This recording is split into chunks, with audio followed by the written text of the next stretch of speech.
5월 7일 월요일 아침입니다. 지난밤에도 우리의 생명을 지켜주시고 새날을 선물로 주신 하나님께 감사와 찬송을 올려드립니다.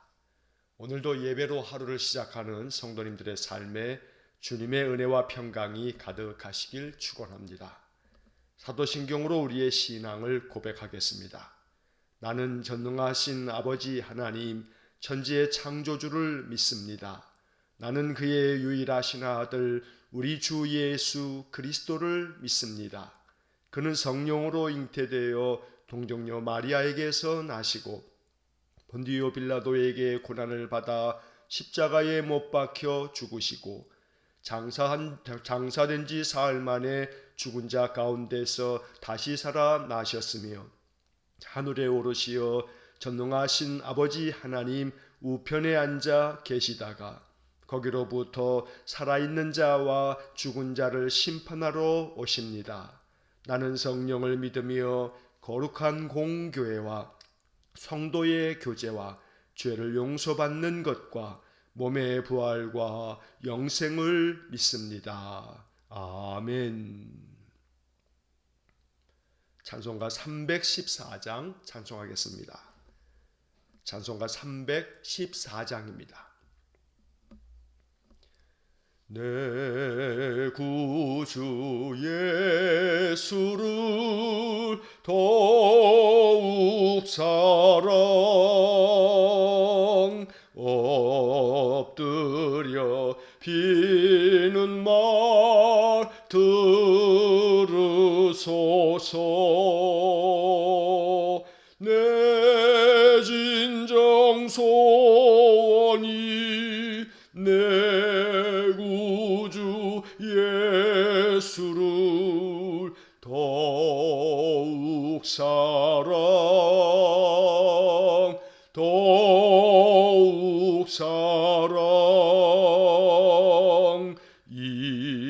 이전엔 세상 나 기뻤어도 지금 내 기쁨은 오직 예수. 다만 내비는 말 내 구주 예수를 더욱 사랑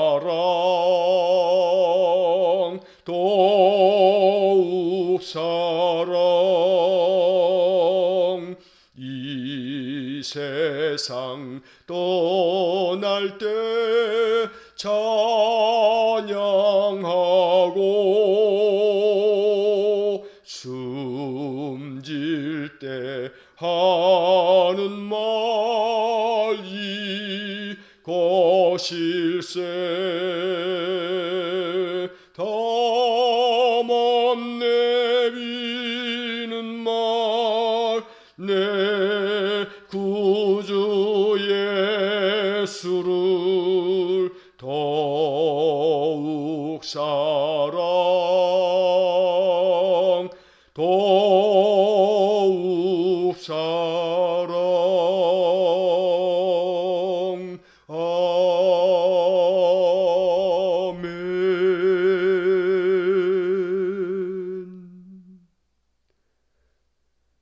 사랑과 자비가 풍성하신 거룩하신 하나님, 지난밤에도 변함없이 우리를 사랑하사 우리 생명을 지켜주시고 새날을 허락하사 이른 아침에 깨어 하나님을 찾는 마음으로 예배하게 하시니 감사합니다. 우리의 마음 중심이 항상 하나님을 향하여 예배할 때마다 성삼위 하나님 임재하셔서 예배하는 성도들을 만나주시기 원하고 예배를 통해서 주의 능력을 충만하게 부어주시고 또 하루를 살아갈 때에 하나님의 뜻대로 살아갈 수 있도록 우리의 마음을 하나님께 조율하고 하나님의 마음에 합한 삶을 살기로 작정하며 또 이렇게 하루를 시작하오니 오늘 하루도 주의 성령께서 우리의 삶을 도와주시고 행하는 일마다 주님 주시는 힘으로 잘 감당케 하시고 우리 하나님 주시는 평강의 마음으로 한날의 삶을 감사히 여기며 내게 주신 은혜를 만족히 여기면서 기쁨의 찬양을 드리는 복된 하루가 되게 해 주옵소서. 하루하루 내게 주어진 인생의 모든 삶이 아무리 거칠고 험하여도 그 속에 하나님의 도우심이 있고 하나님의 인도하심이 있음을 믿으면서 인생의 모든 길을 잘 헤쳐나갈 수 있도록 은혜를 주시기 원하고, 이 험한 세상, 죄 많은 세상 속에서 죄에 미혹되지 아니하고 실족하여 넘어져 쓰러지지 않도록 주께서 우리에게 지혜와 명철을 주셔서 인생의 삶을 잘 살아갈 수 있도록 은혜 주시기 원합니다.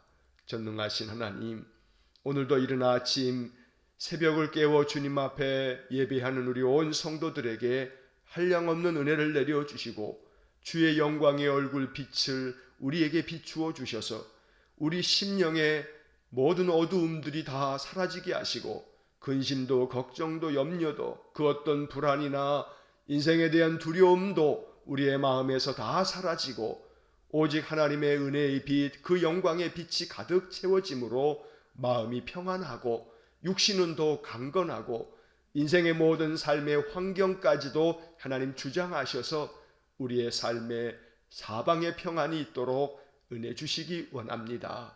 믿음 안에서 늘 예배하며 하나님의 은혜를 구할 때에 주께서 우리 성도들에게 은총의 표적을 부어주셔서 하나님께서 내 삶 속에 늘 함께 계시고 나와 동행하시며 내 인생길을 앞서가시면서 내 삶을 인도하신다는 것을 마음 깊이 깨달을 수 있도록, 그래서 전적으로 하나님만을 의지하며 살고 또 세상 속에서는 빛된 사명, 소금의 사명 잘 감당하여 우리 그리스도인들 안에 그리스도의 향기가 드러나 만나는 사람을 늘 주님의 마음으로 대하고 말을 할 때에는 하나님이 말씀하시는 것처럼 말하고 늘 우리의 행동은 선하고 진실하고 참돼서 세상 사람들이 우리 그리스도인들을 바라볼 때마다 그 마음에 존중 어린 마음으로 바라볼 수 있도록 그리스도인들의 삶과 그 신앙이 세상 사람들에게 늘 본보기가 되는 귀한 은혜를 주시기를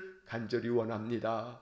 이번 한 주간도 우리 성도들의 모든 삶을 축복해 주시고 저들의 직장과 그 일터를 하나님 축복하셔서 그 일터가 감사가 넘치는 하나님께서 내게 주신 사역지가 되도록 은혜 주시기 원합니다. 그리스도인의 아름다운 덕을 나타내므로 직장에서 나를 만나는 사람들이 나로 말미암아 평안해지고 나로 말미암아 위로를 얻고 격려를 얻을 수 있도록 언제나 복의 통로로 우리 성도들을 삼아 주시기 원하고, 그 직장이 더욱더 견고하고 안정되고 번창하여서 우리 성도들의 삶에도 하나님 은혜가 더욱더 윤택하게 주어지는 복을 내려 주옵소서. 우리 성도들의 사업장을 축복해 주시고 경영하는 모든 것들 위에 하나님 함께 하시고 우리 주님께 그 모든 경영을 맡기며 주께 기도하면 주님이 친히 주장하셔서 이 어려운 시대에도 성도들의 모든 산업체들이 하나님의 은혜를 얻는 귀한 복을 주시기를 간절히 원합니다. 전능하신 하나님, 이 코로나 시대에 우리 성도들의 모든 출입을 항상 안전하게 지켜주시고 주님 눈동자같이 주의 손으로 우리 성도들 붙들어 주셔서 주님 인생의 삶에서 괴로운 일 많지만 주님께서 피난처 되어 주시고 방패가 되어 주시기를 간절히 원합니다. 육신의 질곡 가운데 있는 이들에게 오늘도 은혜를 내려 주시고 상처와 아픔을 싸매어 주시고 내 병에서 놓여 건강할지어다 선포하여 주시고 모든 병증이 사라지며 치유하시는 하나님 여호와 라파 하나님을 찬송하면서 우리 온 성도들이 더욱 강건하게 하루하루 살게 해 주옵소서.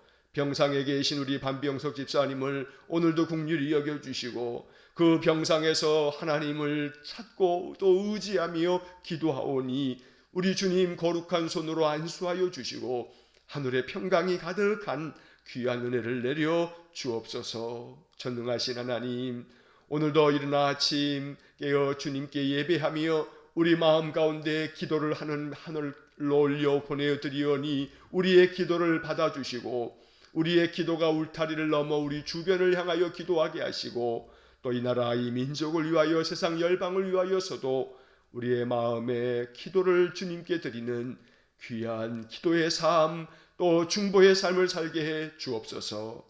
이 아침 우리에게 주시는 잠언의 말씀이 마음 깊이 새겨져 늘 말씀대로 살아갈 수 있도록 우리의 마음을 주장해 주옵소서. 마음 중심의 예배를 오늘도 연락하여 주실 줄 믿으며 예수님 이름으로 기도하옵나이다. 아멘. 오늘 우리에게 주시는 하나님 말씀은 잠언 20장 1절로 15절의 말씀입니다. 잠언 20장 1절로 15절의 말씀을 봉독하겠습니다. 포도주는 거만하게 하는 것이요 독주는 떠들게 하는 것이라. 이에 미혹되는 자마다 지혜가 없느니라. 왕의 진노는 사자의 부르짖음 같으니 그를 노하게 하는 것은 자기의 생명을 해하는 것이니라. 다툼을 멀리하는 것이 사람에게 영광이거늘 미련한 자마다 다툼을 일으키느니라. 게으른 자는 가을에 밭 갈지 아니하나니 그러므로 거둘 때에는 구걸할지라도 얻지 못하리라. 사람의 마음에 있는 모략은 깊은 물 같으니라. 그럴지라도 명철한 사람은 그것을 길어내느니라. 많은 사람이 각기 자기의 인자함을 자랑하나니 충성된 자를 누가 만날 수 있으랴. 온전하게 행하는 자가 의인이라. 그의 후손에게 복이 있느니라. 심판 자리에 앉은 왕은 그의 눈으로 모든 악을 흩어지게 하느니라. 내가 내 마음을 정하게 하였다, 내 죄를 깨끗하게 하였다 할 자가 누구냐. 한결같지 않은 저울추와 한결같지 않은 되는 다 여호와께서 미워하시느니라. 비록 아이라도 자기의 동작으로 자기 품행이 청결한 여부와 정직한 여부를 나타내느니라.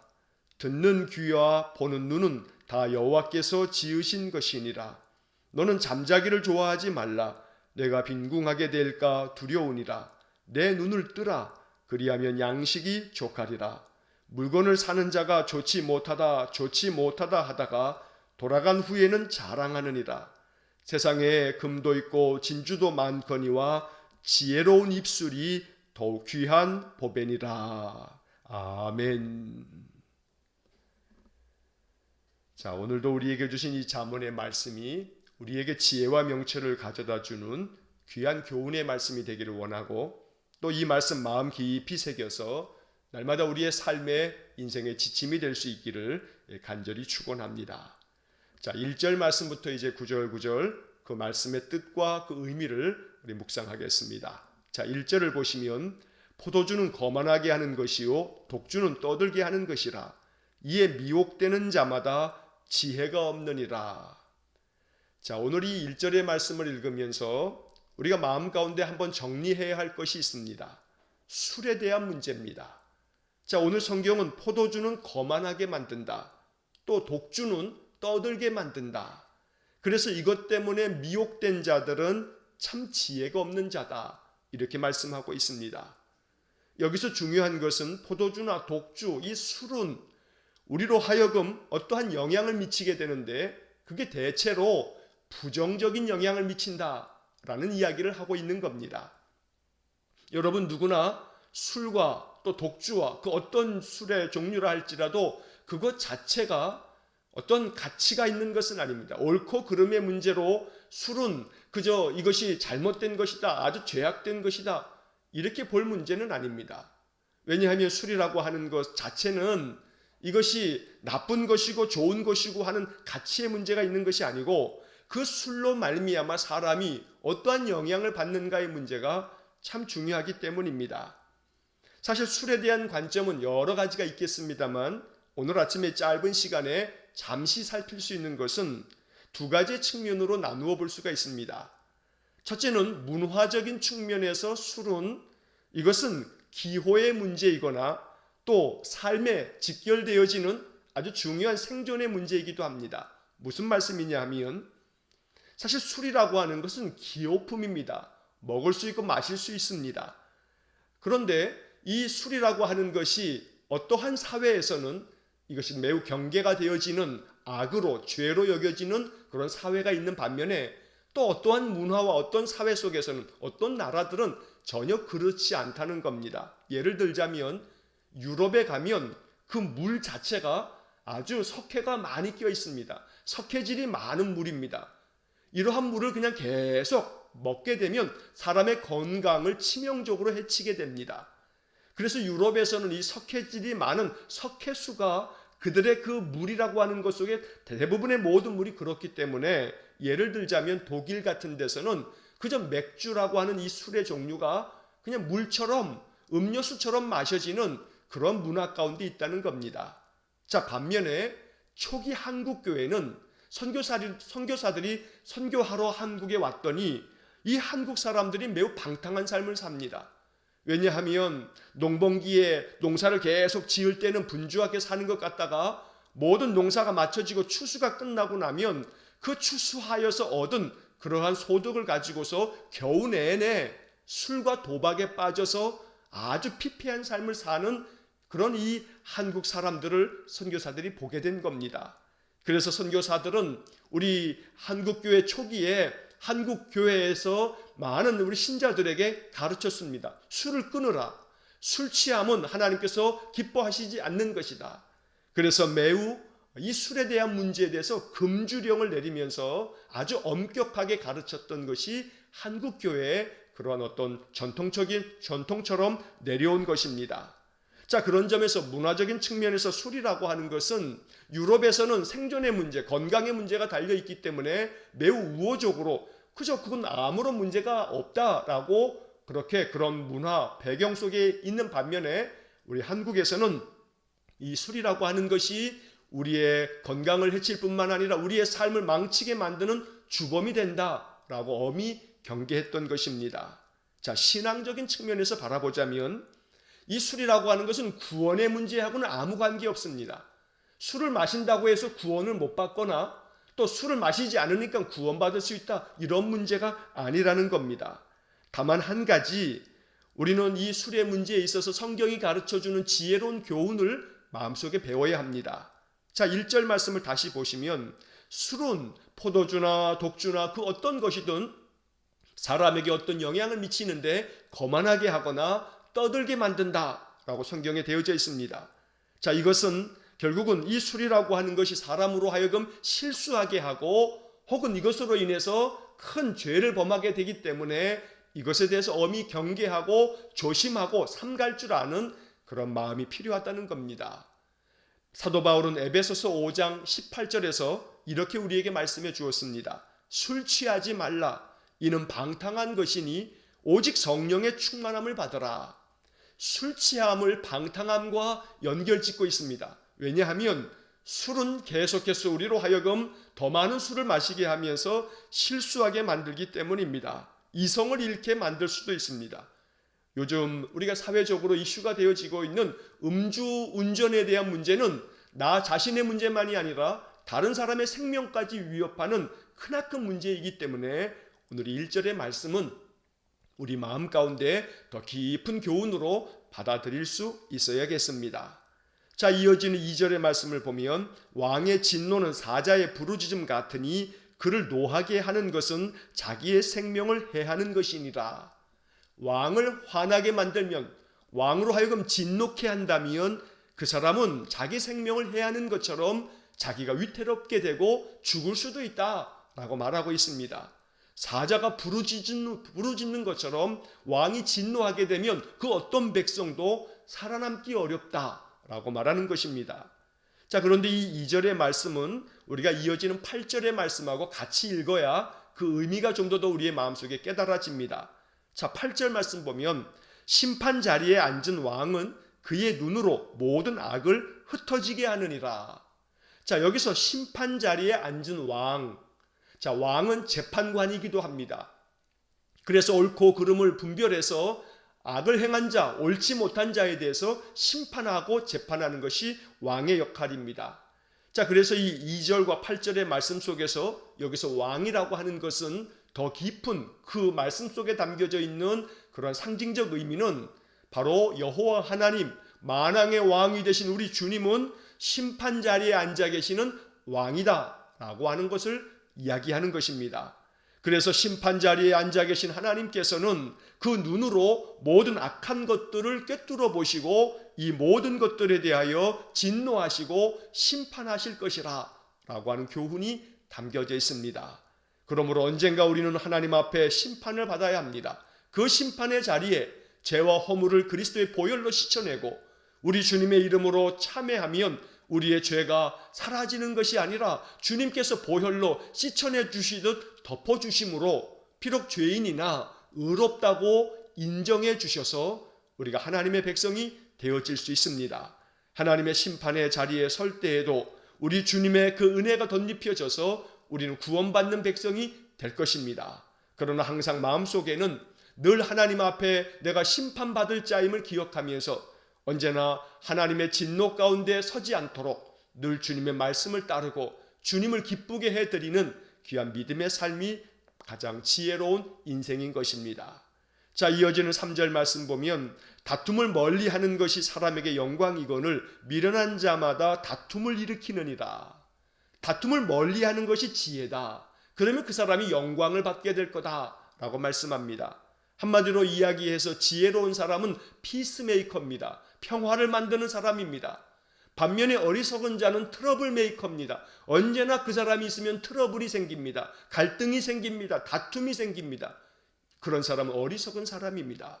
그래서 오늘 3절 말씀을 읽으면서 다툼을 만들어내는 사람이 아니라 오히려 평화를 이루는 사람, 그래서 사람들을 화목해 만드는 사람, 바로 그것이 지혜 있는 사람임을 기억해서 언제나 우리로 하여금 우리 주변이 화목해지는 귀한 은혜가 있기를 간절히 축원합니다.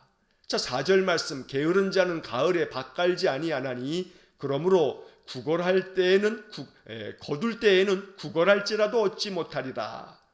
자, 이 4절의 말씀은 게으름에 대해서 경계하고 있는 말씀입니다. 게으른 자는 가을에 밭 갈지 않는다. 여기서 가을이라고 하는 이 단어를 우리가 좀 문화적으로 이해할 필요가 있습니다. 여러분, 매일 성경 그 본문 바로 밑에 보게 되면 조그만 글씨로 그것에 대한 해설이 좀 써 있기도 합니다. 이 팔레스타인 지역, 이스라엘 지역은 건기가 있고 우기가 있습니다. 이 건기에는 비가 거의 안 옵니다. 그리고 우기가 되면 비가 적당히 내리고 또 흡족하게 내려서 대부분 농사는 우기에 짓게 됩니다. 그런데 이 이스라엘 땅에서 우기는 언제냐면 9월 이후가 바로 우기입니다. 그래서 9월 달과 10월 달에 비가 흡족히 내리면 파종을 언제 하냐면 10월과 11월에 파종을 합니다. 그리고 그 다음에 4월과 5월쯤 되게 되면 추수를 하게 되는 겁니다. 이게 이스라엘 땅이 가지고 있는 기후적인 특성입니다. 자, 그래서 4절 말씀에 게으른 자는 가을에 밭 갈지 아니하나니, 우리 같으면 가을이 추수하는 건데 가을에 밭을 갈지 않는다. 이게 무슨 소린가 싶겠습니다만 그런 우기와 건기가 있기 때문에 그런 어떤 기후적인 배경을 우리가 이해하면 오늘 이 결국 말씀은 게으른 사람은 파종을 해야 할 때 파종하지 아니하고 밭을 갈지 않아서 결국은 추수하게 될 때에 아무 소득이 없어서 구걸을 한다 할지라도 얻지 못하게 될 거다라고 말하는 겁니다. 그러므로 일해야 할 때 일하고 수고해야 할 때 수고하고 그래야 그에 따르는 결실이 있겠다고 말씀하고 있는 것입니다. 자, 그 다음 5절 말씀에 보면 사람의 마음에 있는 모략은 깊은 물 같으니라. 그럴지라도 명철한 사람은 그것을 길어내느니라. 여러분, 이 5절 말씀 참 좋은 말씀입니다. 자, 이 5절의 의미가 무엇이냐면 사람의 마음에 있는 모략은, 자, 여기서 모략이라고 하는 말은 어떤 사람이 마음속에 상대방을 속여서 내가 무언가 더 이득을 취해야겠다 하고 마음속에 계획을 합니다. 못된 마음이죠. 그래서 마음속에 내가 저 사람을 속여야겠다, 내가 속임수를 써서 저 사람이 가지고 있는 것들을 내가 빼앗아야겠다 라고 하는 그런 모략, 아주 못된 계획을 사람들이 가지고 있다는 겁니다. 자, 그래서 그러한 모략은 마음속에 쫙 숨겨두고 있기 때문에 마치 깊은 물과 같다. 그런데 아무리 이렇게 사람들이 악한 속임수로 마음속에 그 악한 계획을, 그 속임수를 마음 깊이 감추어 두듯이 깊은 물과 같이 마음속에다가 이렇게 숨겨둔다 할지라도 그럴지라도 명철한 사람은 그것을 길어낸다. 깊은 물을 길어내는 것처럼 사람이 가지고 있는 마음속의 악한 계획도 꿰뚫어보고 분별력을 가지고 사람들의 그 속임수에 속아 넘어가지 않는다는 겁니다. 자, 그래서 상대방의 그 속셈을 간파해내는 것, 그래서 속지 않는 것, 바로 그것이 지혜로운 사람이라고 오늘 이 5절이 말씀하고 있는 겁니다. 명철한 사람이 되어서 사람들의 그 마음속에 속셈까지 잘 분별하여서 결코 그들의 속셈에 넘어가지 않는 그러한 지혜가 우리 안에 가득하기를 원합니다. 그래서 오늘 이 5절의 말씀은 이 악한 세상을 살아갈 때 사람들이 워낙 마음 가운데 못된 계획들을 가지고 속이고 또 속는 그러한 이 험한 세상 속에서 우리 마음속에 하나님 지혜와 명철을 주셔서 내가 정말로 지혜롭게 이 악한 세상을 꿰뚫어 보면서 내 삶을 잘 보존해 갈 수 있도록 은혜를 주십시오. 이렇게 기도해야겠습니다. 자, 이어지는 6절의 말씀을 보시면 많은 사람이 각기 자기의 인자함을 자랑하나니 충성된 자를 누가 만날 수 있으랴. 자, 많은 사람들이 각기 자기가 인자하다, 자기가 성실하다, 자기가 정말 충성되다 이렇게 자랑한다는 겁니다. 그런데 과연 충성된 자가 누구인지, 진실하고 성실한 사람을 과연 우리가 만날 수 있겠는가? 왜냐하면 저마다 자기가 다 성실하고 자기야말로 충성된 자라고 말하고 있으니 누가 과연 충성된 자인지를 어떻게 분별하겠느냐? 바로 이런 말입니다. 자, 그러므로 지혜로운 사람은 이렇게 사람들이 떠들어대면서 내가 진실되다, 내가 성실하다, 내가 충성되다 아무리 그렇게 떠들어대도 지혜로운 사람은 사람의 중심을 잘 분별하여서 누가 진실한지, 누가 거짓된지, 누가 위선적으로 앞에서만 저러고 뒤에서는 딴짓하고 있는지 이것을 잘 파악할 줄 아는 사람, 이 사람이 바로 지혜로운 사람이라는 겁니다. 이처럼 대부분의 많은 사람들이 자기의 모습을 잘 드러내려고 겉모습으로는 정말 모든 것에서 충성된 것처럼 그렇게 보이지만 속은 그렇지 않기 때문에 사람에 대해서 주의하라고 말씀하는 그런 뜻도 이 6절에 담겨져 있는 것입니다. 자, 이 6절의 말씀은 9절의 말씀과 같은 맥락입니다. 9절을 먼저 보시면 내가 내 마음을 정하게 하였다, 내 죄를 깨끗하게 하였다 할 자가 누구냐? 자, 다시 말하면 사람들은 스스로 생각하기를 내 마음은 정결하다, 내 마음은 깨끗하다, 나는 전혀 죄를 짓지 아니하고 깨끗한 마음으로 양심껏 사는 사람이다, 이렇게 사람들은 자기 자신을 드러낸다는 겁니다. 그러나 그 중심 속에 무엇이 있는지 분별하지 못하면 그런 말에 결국 속아 넘어가서 그 사람 믿다가 낭패를 당하게 되는 겁니다. 그래서 이 6절과 9절의 말씀을 함께 읽으면서 우리가 깨달아야 할 것은 사람의 말을 그 말 그대로만 받아들이는 것, 낭패를 볼 수 있는 그런 어리석은 문제입니다. 그래서 사람이 내가 내 마음은 정직하고 나는 언제나 옳고 나는 언제나 성실하고 충성되고 나는 거짓이 없다고 아무리 떠들어대도 그 말을 그냥 액면 그대로 무조건 받아들이면서 그 사람을 신뢰해서 모든 것 다 내어 맡기는 어리석은 일을 해서는 안 됩니다. 사람 속에 있는 그 모략이라고 하는 것이 깊은 물 같기 때문에 사람을 잘 분별하는 것이 지혜라고 말씀하는 것입니다. 10길 물속은 알아도 한 길 사람의 속은 모른다는 속담이 있는 것처럼, 그래서 지혜와 명철은 사람의 중심을 잘 꿰뚫어 볼 수 있도록 하는 능력이기 때문에 우리에게 지혜와 명철이 더 간절히 필요한 것입니다. 자, 그 다음 이어지는 7절 말씀을 보시면 온전하게 행하는 자가 의인이라 그의 후손에게 복이 있느니라. 진실되게 행하는 사람, 온전하게 행하는 사람, 모든 삶에서 성실하게 행하는 사람이 의로운 사람인데 그러한 사람들은 후손까지도 복을 받게 된다 말씀합니다. 왜냐하면 그 후손이 자기 부모와 자기 조상들의 삶을 알기 때문에 그 모습을 본받는다는 겁니다.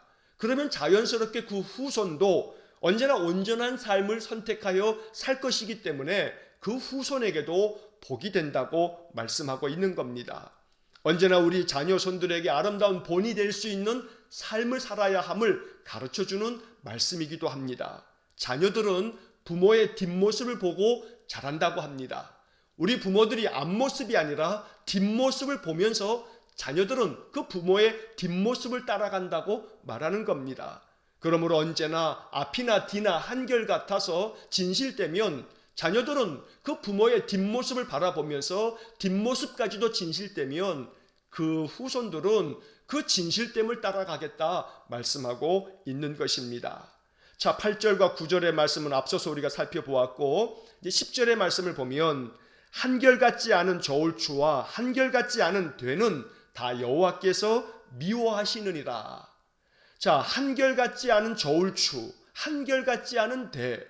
자, 이것은 경제적인 문제를 다루고 있는 겁니다. 정확하지 않은 저울추를 가지고 속여서 장사하는 사람들, 그래서 더 많은 이득을 취하는 사람들, 하나님께서는 그런 사람들을 미워하신다라고 말씀합니다. 한마디로 이야기하면 아주 비양심적인 상거래, 또 아주 부조리한 경제 구조, 이것에 대해서 하나님이 엄히 말씀하고 계시는 겁니다.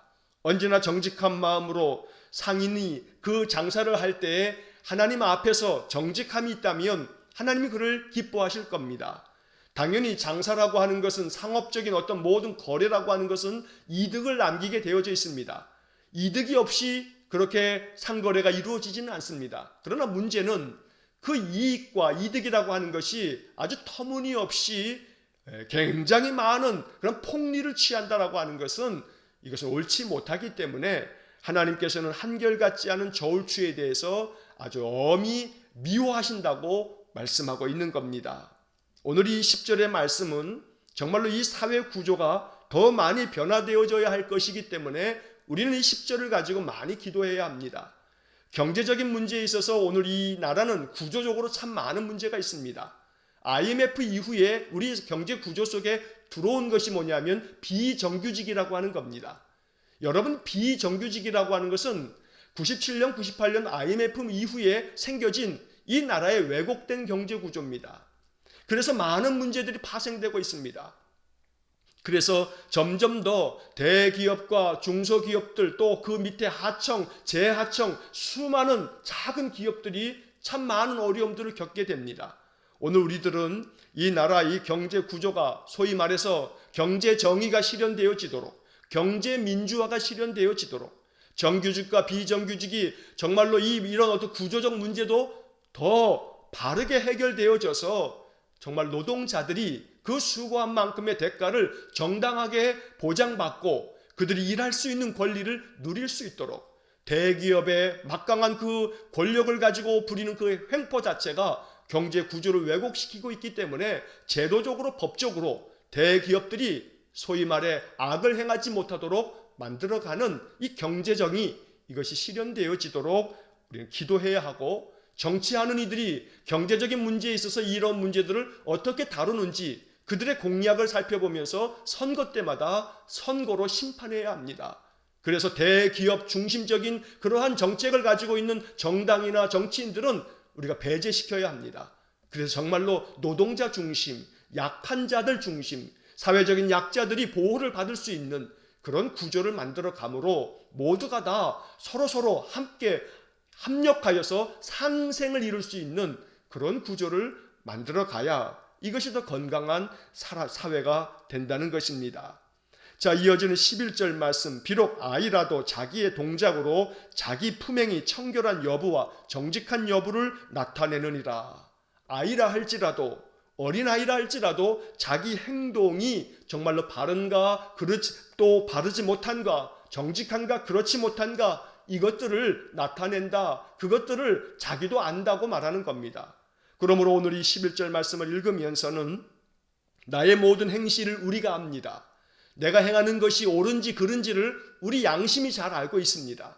그러므로 내 마음 가운데 나타나 있는 이 옳고 그름에 대한 분별을 잘 선택해서 옳은 일로, 바르고 정직한 일로 그 길을 걸어갈 때에 이것이 지혜의 사람이고 하나님 이러한 사람에게 은혜를 베푸신다는 사실을 잊지 말아야겠습니다. 자, 12절 말씀을 보시면 듣는 귀와 보는 눈은 다 여호와께서 지으신 것이니라. 자, 듣고 보는 것, 이것은 우리로 하여금 정보를 습득하게 하는 통로이기도 합니다. 눈으로 보고 귀로 들음으로써 이 보고 들은 것들이 우리의 마음 가운데 영향을 미칩니다. 자, 그렇기 때문에 잘 들어야 하고 잘 봐야 합니다. 보지 말아야 할 것을 봄으로 말미암아 실족하게 되거나 듣지 말아야 할 소리를 들음으로 말미암아 우리가 여러 가지 많은 낭패를 당하게도 됩니다. 그러므로 들어야 할 말씀이 무엇인지 또 보아야 할 것들이 무엇인지를 분별할 줄 아는 것, 이것이 바로 지혜입니다.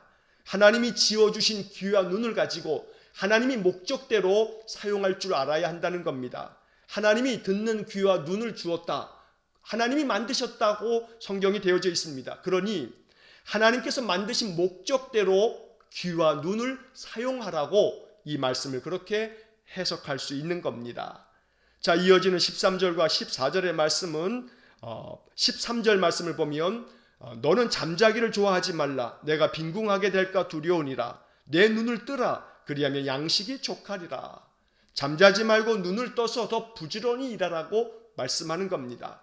게으름에 대해서 경계하면서 부지런한 삶이야말로 지혜 있는 삶이라고 가르쳐주는 그런 말씀입니다. 14절 말씀에서는 물건을 사는 자가 좋지 못하다 하다가 돌아간 후에는 자랑하느니라. 자, 사람들이 물건을 살 때는 이거 별로 좋지 않네 하면서 이야기하면서 그 물건의 값을 더 좀 깎아보려고 한다는 겁니다. 자, 그렇게 해서 물건을 좀 더 깎은 다음에 집에 돌아가서는 아이고 내가 이만큼 깎았으니 내가 참 잘 샀다, 이거 정말 물건 참 좋은데, 이렇게 말한다는 겁니다. 자, 이 14절의 이야기는 사람들이 가지고 있는 이중성을 말하는 겁니다. 앞에서는 이렇게 이걸 정말로 볼품없고 별로 뭐 좋지도 않고 같고 이렇게 막 아주 좋지 않게 평가하다가도 이것을 얻고 난 다음에는 참 이것이 좋다고 하면서 자기 마음속에 그 이기심을 드러낸다는 겁니다. 어떻게든지 싸게 사려고 하는 그 마음, 사람이 가지고 있는 그 이기심의 마음이 이중적으로 작용되기 때문에 언제나 사람들의 이런 이중성을 늘 주의해야만 사람들로부터 낭패를 당하지 않는다고 가르쳐주는 말씀입니다. 자, 마지막 15절 말씀을 보면 세상에 금도 있고 진주도 많거니와 지혜로운 입술이 더욱 귀한 보배니라. 자, 15절의 말씀은 우리가 이미 잠언에서 계속해서 읽고 있는 바입니다. 금이나 은이나 그 어떤 진주나 보배보다도 더 귀한 것이 지혜다, 명철이다. 오늘 이 15절에서는 지혜로운 입술이 더욱더 귀한 보배다, 이렇게 말씀합니다. 왜냐하면 인생을 살아갈 때 지혜와 명철이야말로 인생을 살아감에 있어서 가장 중요한 우리에게 큰 능력을 가져다 주는 것이기 때문에 지혜와 명철을 그 어떤 것보다 더 귀히 여기면서 이것을 얻기 위해서 더 간절히 구할 줄 아는 그런 믿음의 마음이 있기를 간절히 축원합니다. 오늘 15절에서 지혜로운 입술이라고 표현했습니다. 우리의 입술의 말이 지혜로운 말이 되기를 원합니다. 그저 한마디의 말로 천냥빚도 갚는다 하는데 우리의 지혜로운 입술은 나에게도 유익이 될 뿐만 아니라 다른 사람들에게도 큰 축복을 가져다주는 그러한 도구가 됩니다. 언제나 나의 입술의 말이 아름답게 사용되어짐으로 축복된 복을 만들어내는 아름다운 도구가 될 수 있기를 주의 이름으로 간절히 축원합니다. 오늘 읽은 잠언 20장 1절로 15절의 말씀을 다시 한번 이러한 뜻을 생각하면서 음미하시면서 성령께서 주시는 감동으로 이 말씀이 우리의 삶 속에 아름답게 스며들어서 우리의 삶의 모습들이 더 아름답게 변화되어져 가기를 주의 이름으로 간절히 축원합니다. 기도하겠습니다. 사랑이 많으신 하나님 감사합니다. 아침마다 잠언의 말씀을 읽으면서 지혜와 명철을 생각합니다. 어리석기 짝이 없는 우리들에게 지혜와 명철을 선물로 주셔서 하나님 기뻐하시는 삶, 또 세상 사람들에게도 덕을 끼치는 삶을 살게 해 주옵소서. 오늘도 잠언 20장의 말씀이 우리의 마음속에 참으로 은혜로운 교훈이 되어서 우리의 삶이 이 말씀과 같기를 원합니다. 지혜로운 자가 되어서 하나님의 말씀이 주시는 놀라운 축복을 이루어가는 우리 성도들 되게 해 주옵소서. 한날의 모든 삶을 주님께 의탁하오며 예수님 이름으로 기도하옵나이다. 아멘. 우리 구주 예수 그리스도의 은혜와 하나님 아버지의 극진하신 사랑과 성령의 교통하심이 날마다 말씀을 통해 지혜와 명철을 얻어 인생의 삶을 가장 복되게 살아가기를 소원하는 머리 숙인 믿음의 성도들 위해와 저들 가정과 온 가족들 위해 우리 성도들의 모든 삶의 영역 위에 이제로부터 영원토록 함께 하시길 간절히 축원하옵나이다. 아멘.